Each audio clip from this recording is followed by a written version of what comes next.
ha o ka gakologelwa kana project ke nngwe e neng Tautona a tsile mo pharata a launcha gore go launcha matlo a bonno a e leng gore re ipetse seo sa gore re batla go rage matlo a le 100,000 mme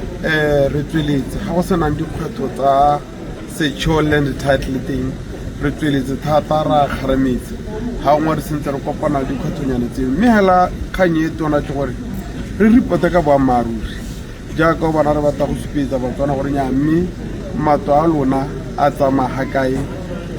a mo di-stageng tse di harologaneng jaaka o bona gore a mangwe a setse a hedile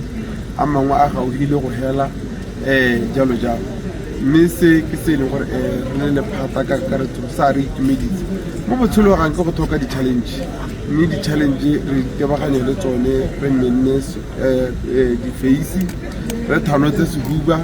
gore nya ra di-facea mme re taya di-hale and jaaka Tautona e tla bua re we shall overcome and indeed we have overcome. Ntho morago e ke yone ya ground breaking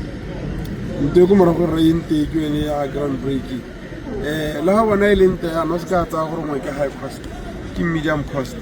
mme intela thata plan ya teng jaaka ba ta e bona mo ditshwantshong kitchen ya teng ja se gompino go teng ke open plan gora gore ga o ntse wa peile ka ga o kgona go lebella mo bango gora gore nya